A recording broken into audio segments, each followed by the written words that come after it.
Buenos días, ¿todos me escuchan? Sí, buenos días, ingeniera. ¿Me escuchan? Por favor, usen el chat para cualquier inquietud. Ok, buenos días para todos los que se han podido incorporar, somos pocos todavía. Esta sesión va a ser grabada y por ahora, al menos esta semana y la próxima, mientras se resuelva lo de las sesiones de Teams y todo eso de la universidad, vamos a utilizar un canal de YouTube para subir los videos. Ya a partir de que el Teams se haya resuelto algunos inconvenientes que tiene, entonces los videos que se van a grabar de las actividades sincrónicas se van a subir directamente a esas sesiones. Ustedes todos ya están matriculados en mi, bueno, tengo 26 matriculados en mi sesión del curso de estructuras metálicas paralelo A para la sesión de Teams. No sé si a ustedes les llegaría, me imagino que a través del correo institucional va a funcionar todo el Teams. Un poco para poder trabajar, vamos a evacuar todas las inquietudes que ustedes tengan, yo les voy a explicar cómo vamos a trabajar, cómo se va a desenvolver todo este semestre.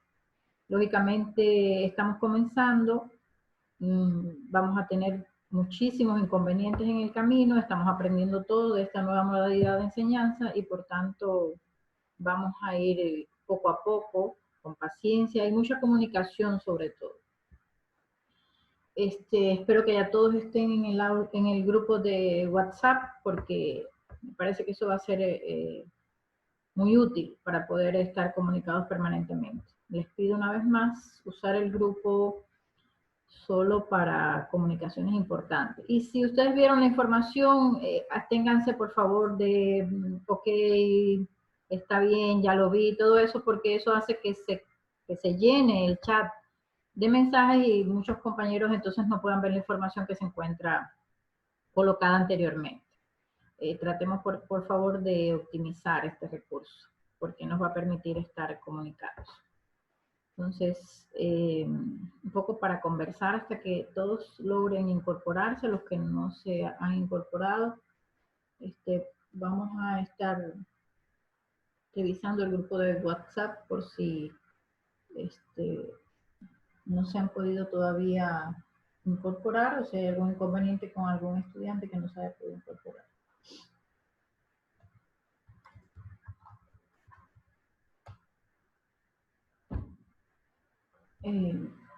Entonces, lamentablemente yo recién estoy llegando después de casi 3 meses de no estar aquí en el país porque el cierre de fronteras me sorprendió en Cuba. Entonces el día 19 logré regresar en un vuelo humanitario y tuve que cumplir el aislamiento en Quito.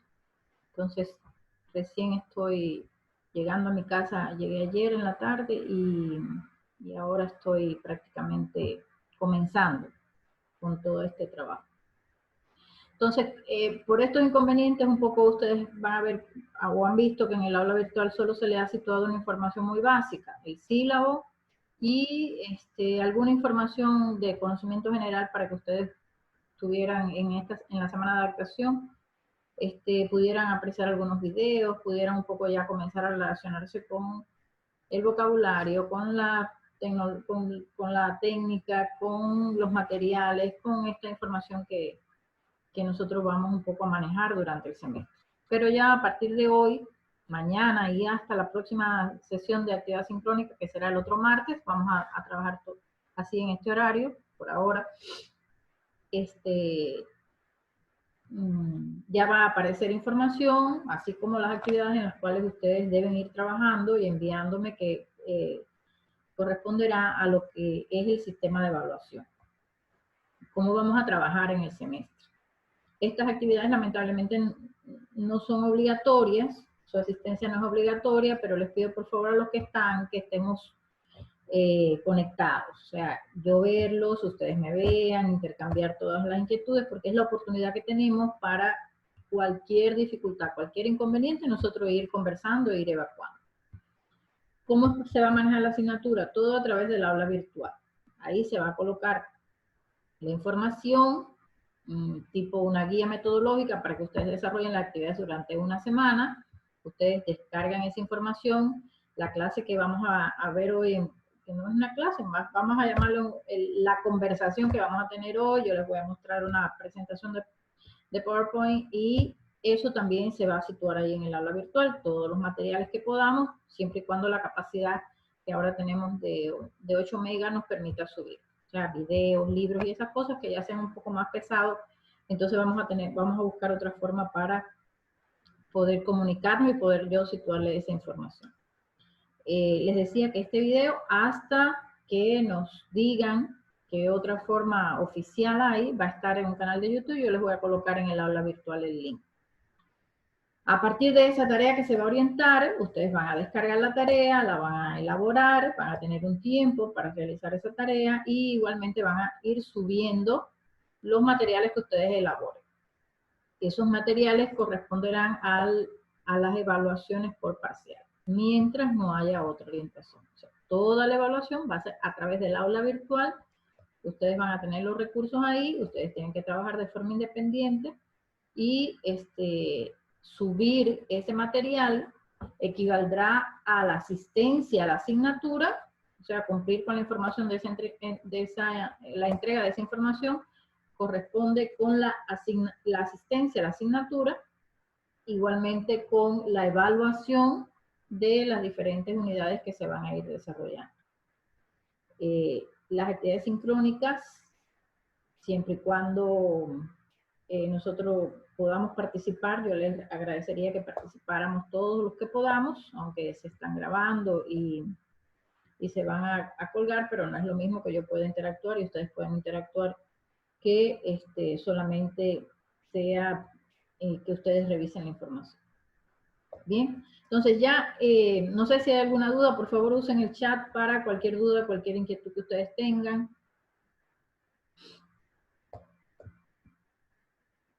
No hay dudas.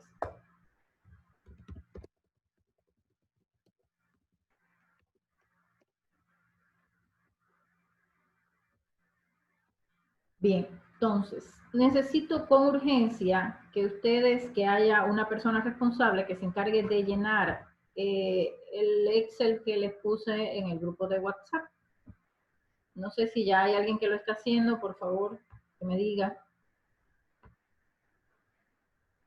Les puse un Excel que necesitaba que me llenaran, donde venían sus datos generales, correo institucional, correo personal, teléfono, y sobre todo si tienen la posibilidad de estar en la actividad sincrónica o no. Poco porque las autoridades nos han pedido que comuniquemos a aquellos estudiantes que no pueden comunicarse a través de la actividad sincrónica, porque son estudiantes que no vamos a poder ver.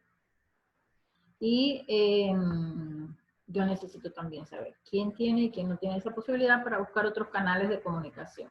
Entonces, necesito una persona, por favor, que se haga responsable de completar esa tabla. Ustedes por interno se escriben, se envían los datos, completan esa tabla y alguien me la hace llegar o la pone en el grupo de WhatsApp cuando ya esté. Perfecto, sí, ya alguien, Norly, me ha dicho que ya se la envío. Ya voy a revisar, ok.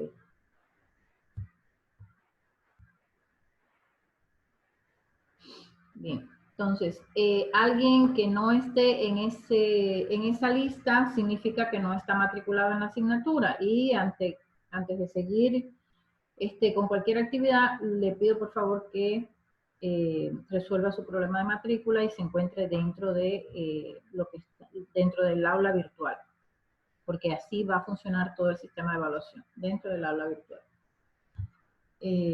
Entonces, les decía que en el aula virtual se ha situado ya el sílabo de la asignatura. Los que han tenido oportunidad de ver, ahora les voy a compartir para que ustedes lo puedan ver.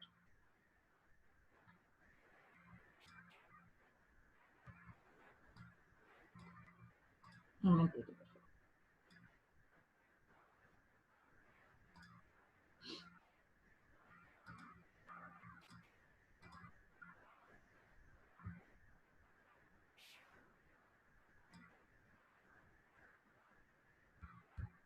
Este es el sílabo que se encuentra en el aula virtual, que ya imagino que todos hayan ido leyendo. Nosotros teníamos normalmente 4 horas a la semana. Ahora solo vamos a tener 2 horas de actividad sincrónica, que ya les decía que no es una actividad obligatoria, pero que sería muy importante que todos pudieran participar. ¿Bien? Aquí están los aspectos generales de objetivos, de competencias, que ustedes pueden ir leyendo. Y a partir de la capítulo 4 están lo que son los contenidos. ¿Sí? Ahí hemos dividido nuestra materia en 4 unidades fundamentales. Una primera unidad que viene siendo como una introducción a lo que es el análisis y diseño de estructuras metálicas, donde vamos a ver todo lo referido a los tipos de acero, a las cargas, al comportamiento estructural, el método de diseño que vamos a utilizar durante este curso, que es el que está regulado en la norma ecuatoriana de la construcción, en el capítulo de diseño de estructuras de acero. Ese es el método que vamos a utilizar, se llama método de diseño por factores de carga y resistencia, LRFD por sus siglas en inglés, y entonces es importantísimo que ustedes tengan este capítulo de la norma, después posteriormente lo vamos a ver al detalle. Todo lo que constituye cargas para el diseño, por tanto, también es importante que tengan las normas de cargas. Cargas no sísmicas, cargas de peligro sísmico, la norma de riesgo sísmico y todo lo que podríamos considerar en este tema.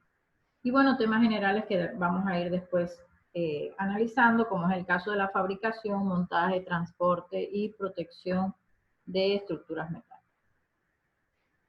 La segunda unidad se va a encargar del diseño de elementos sometidos a fuerzas axiales.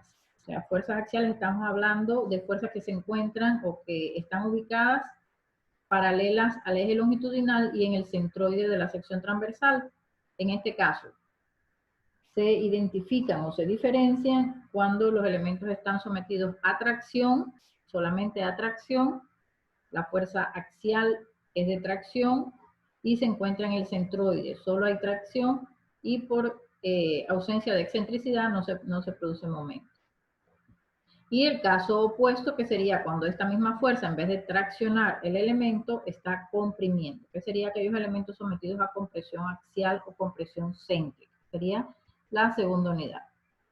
La tercera unidad, entonces, vamos a dedicarlas a la flexión, todo lo que es flexión, y ya al final flexión compuesta, que es un poco integrando lo que constituye la flexión y la tracción y compresión axial. O sea, este método lo que hace es un poco que integra los aspectos básicos de los elementos sometidos a fuerza axial y los elementos flexados. Y la última unidad la vamos a dedicar a las conexiones por toda la importancia que tiene. Fundamentalmente conexiones soldadas y atornilladas, que es lo que nosotros más estamos utilizando en estos momentos. Como es el sílabo original que habíamos estado trabajando, lógicamente está elaborado a partir de los modelos que teníamos inicialmente, pero todo esto, lo que es procesos, estrategias, escenarios, va a cambiar un poco teniendo en cuenta que ahora estamos en un escenario completamente diferente de un proceso de enseñanza no presencial. Bien, entonces, la evaluación, aunque inicialmente habíamos propuesto un 20% de actuación, un 40% de producción que incluía todo el trabajo que ustedes pudieran aportar, incluido algunas tareas evaluativas en clase, o sea, ejercicios evaluativos en clase, y algunas tareas, eso iba a representar el 40% y un 40% de la prueba final escrita. Lógicamente, este es el planteamiento inicial, que puede cambiar en la medida en que se vaya desarrollando el semestre y cómo sean las orientaciones que nosotros tengamos. Si en esta versión, en esta opción de enseñanza no presencial, alguno de ustedes tuviera una dificultad con aprobar la materia, entonces tendría la opción de presentarse a una prueba escrita. Yo sé que para ustedes va a ser mejor aprobar la materia en condiciones en condiciones no presenciales, porque sé las dificultades que se han presentado para la realización de exámenes escritos.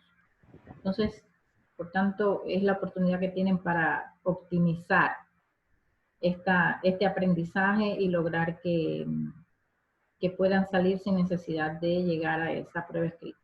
De todas formas, ya les digo, no hay nada completamente, decidido sobre cómo se va a desarrollar el final del semestre. Es un proceso que estamos aprendiendo y que se está desarrollando y que puede que sufra alguna modificación. Bien, en cuanto a la bibliografía, el libro básico que vamos a utilizar es un libro que, bueno, si ustedes tienen oportunidad de acceder a través de algún sitio en internet, hay algunos capítulos que están en sitios en internet, es el libro de diseño de estructuras metálicas de Jack McCormick. Es un libro que está basado en el Código de los Estados Unidos.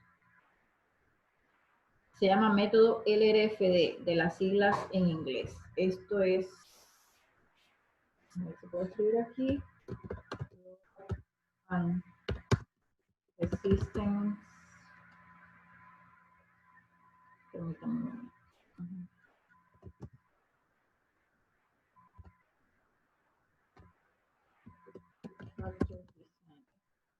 ¿Cómo se llama el método en inglés?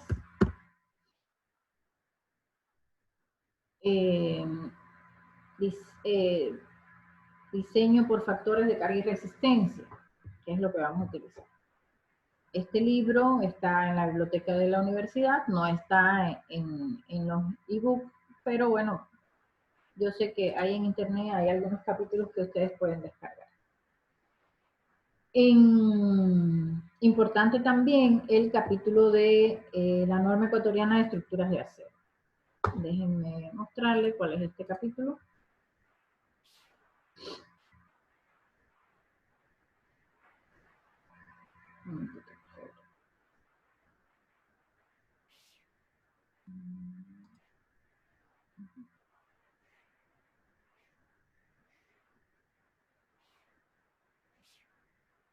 Este es el capítulo de estructuras de acero. Está en la página de la ANEC, gratis, ustedes pueden descargarlo porque es importante que vayamos leyendo. Este es uno de la bibliografía más importante que vamos a utilizar, que tiene una dificultad. Como toda norma ecuatoriana, ha sido casi transcrita a partir del Código de los Estados Unidos, que es el que utiliza este método.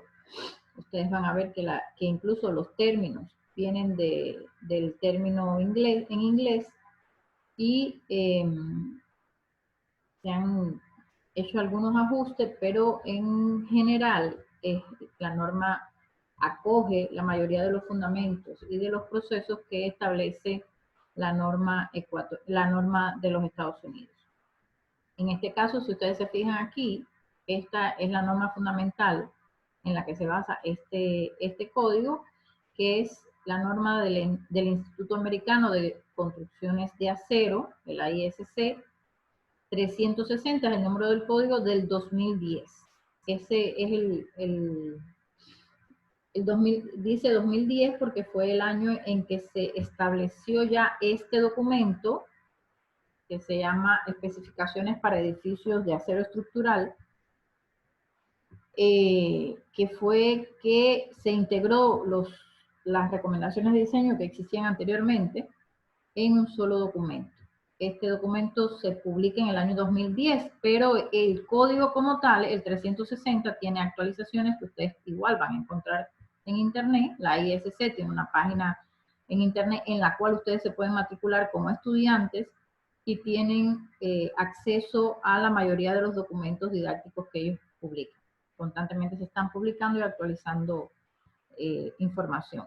Les decía que el 360 tiene una actualización del 2018, pero como este código salió en el 2010, se sigue llamando 360 del 2010. Igualmente, el Instituto Chileno del Acero ha hecho una traducción al español del 360, que ustedes se van a encontrar también en internet. Les voy a mostrar cuál es el documento. Permítanme un momento.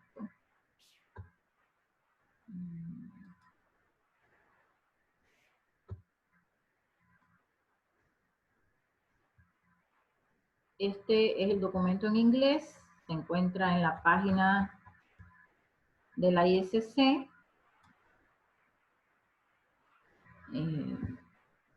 Fíjense que fue publicado en junio del 2010, pero ya les decía que tiene actualizaciones casi todos los años. En el 2018 tiene una revisión, ellos hacen revisiones, incluyen alguna información muy particular. El documento original tiene más de 2000 páginas, esta versión abreviada donde vienen solo los fundamentos de diseño tiene alrededor de 600 páginas. Entonces, les decía que el Instituto Chileno del Acero tiene este documento que está en internet, ustedes lo buscan, lo descargan por favor, que es como una versión simplificada y traducida al español del 360. Fue hecho por el Instituto Chileno del Acero, un instituto que publica y que elabora materiales de mucha calidad, o sea, son muy confiables. Y también son muy didácticos porque están hechos un poco para guiar y orientar a los proyectistas en temas de cómo realizar el diseño. Tiene solamente los fundamentos, no tiene los anexos. Les decía que el documento original tiene más de 2000 páginas porque tiene todos los anexos de las tablas para el diseño. Es este documento y está en este sitio. Asociación Latinoamericana del Acero, o lo pueden encontrar también el Instituto Chileno del Acero. Perdón. En cualquiera de esos dos lugares ustedes se van a encontrar esta información que van a poder consultar. Toda es importante, todo. ¿Por qué es importante? Porque si ustedes se fijan en la norma ecuatoriana, que es esta que está ahora compartida, vamos a utilizar fundamentalmente este código. Y en muchas de sus partes, ellos solamente especifican alguna que otra información a la que nos hace referencia y la demás nos remite directamente al código. Por ejemplo, en este caso, que es la tabla de compacidad de secciones, ellos han adoptado una tabla simplificada, porque la tabla del 360 es una tabla mucho más amplia y diferenciada para elementos de tracción y en flexión. En este caso, ellos han adoptado una tabla simplificada y lo que nos recomienda es que para cualquier otra cosa vayamos directamente al código. En este caso está en el 341 del 2010, son partes similares del código que les estaba hablando. Pero esta tabla está muy simplificada con respecto a las tablas que están en el código original. Y durante todo el documento de la norma ecuatoriana, de este capítulo de estructuras de acero, siempre va a hacer referencia a estos códigos o a estas especificaciones que se encuentran en los códigos originales. Por eso es importante. Ven, aquí, por ejemplo, me dice en el capítulo J del 360, o sea, todos los requerimientos adicionales a esta sección van a estar ahí. Si usted va a hacer algo más de lo que es muy elemental, entonces utilice directamente la información del 360 y no lo que estamos viendo. Aquí solo habla, o sea, cosas muy, muy, muy específicas, todo lo demás lo remite al código de los Estados Unidos. Entonces es importante que tengamos al menos el documento traducido al español que podemos utilizar. Y a partir de ahí vamos entonces a ir precisando cuando sea necesario hacer algún ajuste o algún cambio, que yo les comunicaré, por supuesto. Vamos entonces a regresar al sílabo para ver los otros aspectos de los que hemos estado hablando, de la bibliografía. Aquí está el código del LFD, es disponible en este sitio, que es el que ustedes van a utilizar. Pero ya les decía que pueden también utilizar esta información del Instituto Chileno del Acero, que es muy didáctico. El libro también, el libro es un libro, este libro básico es un libro hecho para la enseñanza, por tanto tiene ejercicio resuelto, tiene explicaciones, tiene problemas para que ustedes puedan siempre utilizar. Entonces, esto es lo que tenemos del sílabo. No sé si hay alguna duda con respecto al sílabo, por favor, por el chat.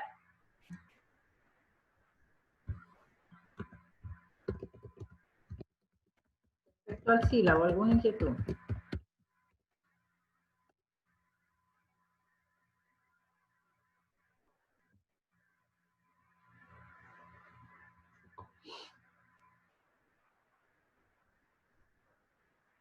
Dudas respecto al sílabo, no hay dudas para seguir.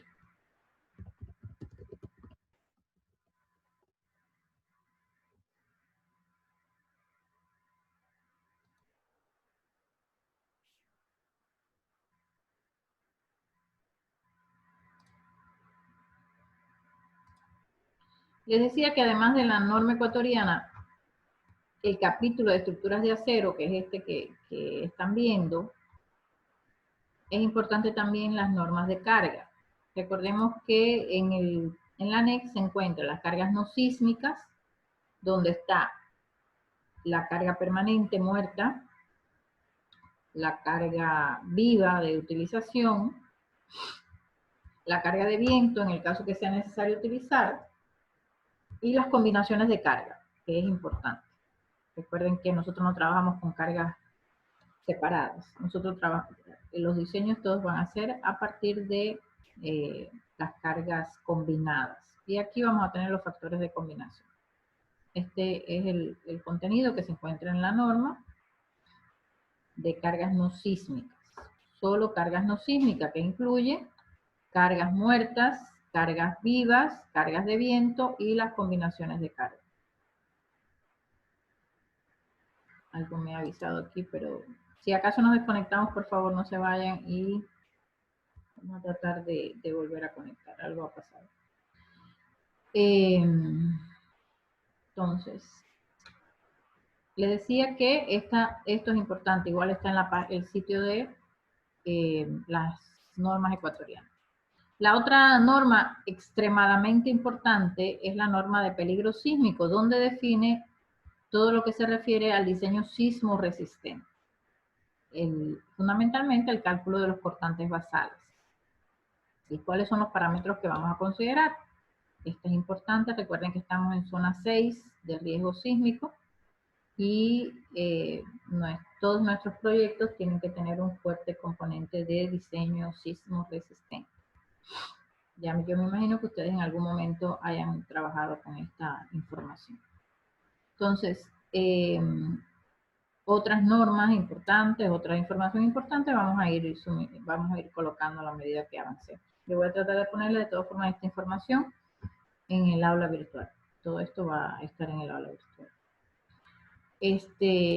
Alguna otra información, por ejemplo, estos catálogos, que son catálogos de perfilería, que se comercializa aquí en la zona de la costa ecuatoriana. Esto es de DIPAC, son los catálogos de comercialización que ellos tienen, que vamos a tratar también de trabajar con estos perfiles para que ustedes ya un poco se vayan familiarizando con los materiales que se encuentran a disposición en el territorio, o sea, aquí en Ecuador y en la costa, en la provincia de Manabí. También toda esta información vamos a tratar de situarla en el aula virtual para que ustedes ya puedan ir trabajando. Entonces, vamos a ver entonces vamos a conversar sobre algunos aspectos importantes del diseño de estructuras metálicas que ya forma parte del contenido que vamos a ver en la imagen que están viendo, me parece que ya todos lo conocen, la Torre Eiffel, que se encuentra en París, en Francia, y que es uno de los íconos representativos de las estructuras de acero. Es una estructura que se construyó de forma provisional para albergar la Feria de Ciencias en el año 1889 y que se ha mantenido hasta la actualidad. es uno de los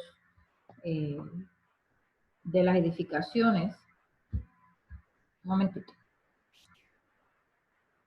Vamos a volver a compartir por si acaso. ¿Ahora? ¿Sí se veía?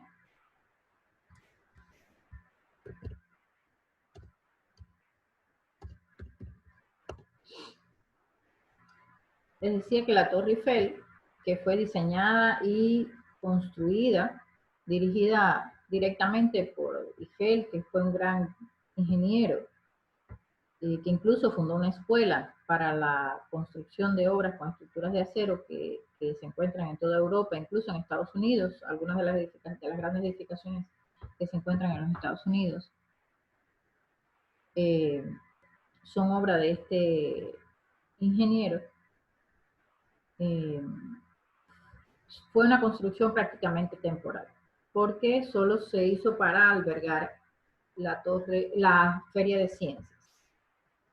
Pero por la importancia que tuvo, por la trascendencia que tuvo, por lo que representaba para la ciudad, se decide hacerla permanentemente.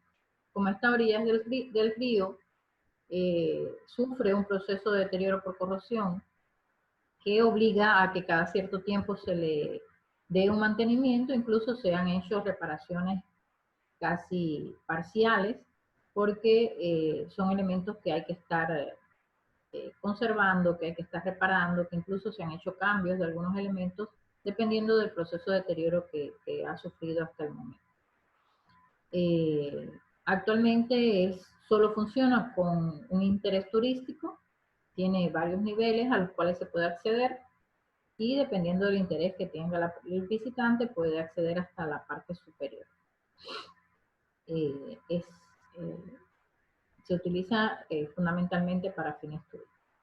Pero desde ese momento y hasta la actualidad, la utilización de estructuras de acero un poco que ha revolucionado las construcciones en el mundo.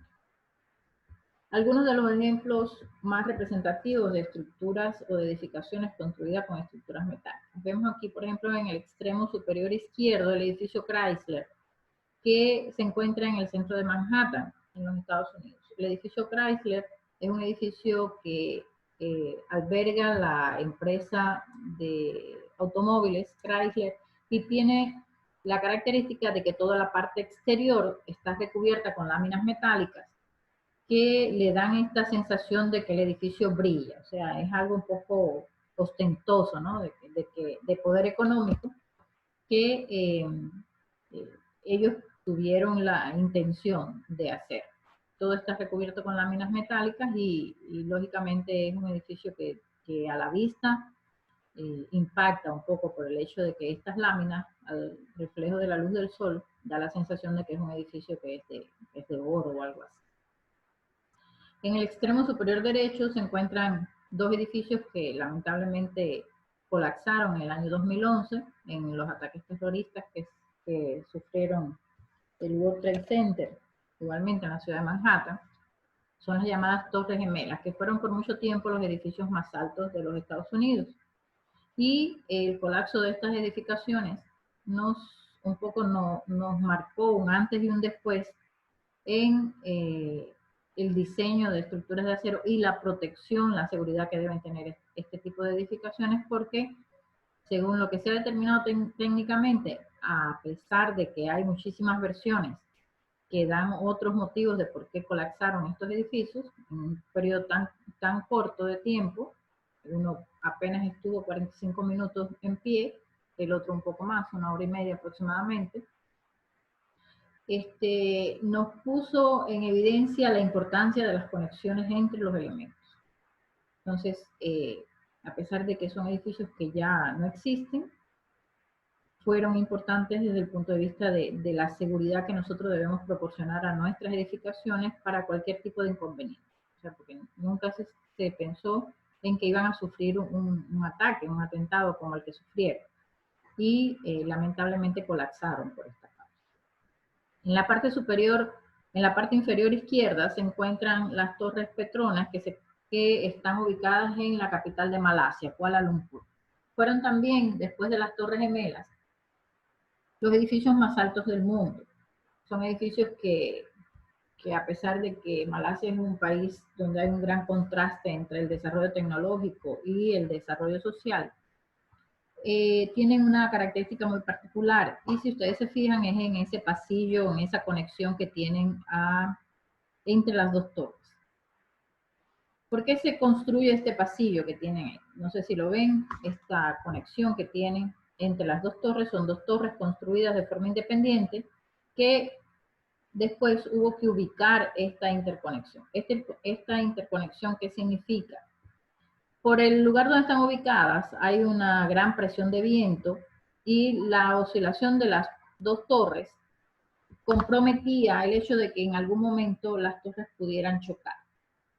¿Qué se decide? Se decide construir este pasillo, esta conexión entre las dos torres, de manera que cuando ellas se muevan por la acción del viento o por cualquier acción lateral sobre la edificación, entonces se puedan mover conjuntamente, se puedan mover las dos a la vez en la misma dirección, en el mismo sentido, sin que ellas sufran el riesgo de que puedan chocar. Esto es una de las soluciones más innovadoras en el momento en que se construyeron las torres, que fueron por mucho los edificios más altos del mundo. En el extremo inferior izquierdo, inferior derecho, esta edificación, que es se llama el Palacio de la Música. Como ustedes ven, que estructuralmente quizás no tenga tanta relevancia como los edificios que vimos anteriormente, pero que arquitectónicamente es una edificación que llama mucho la atención. Fue construida para una academia de música y realmente impresionante la forma en que se han ubicado los elementos estructurales para dar esta sensación de que se encuentran dentro de los elementos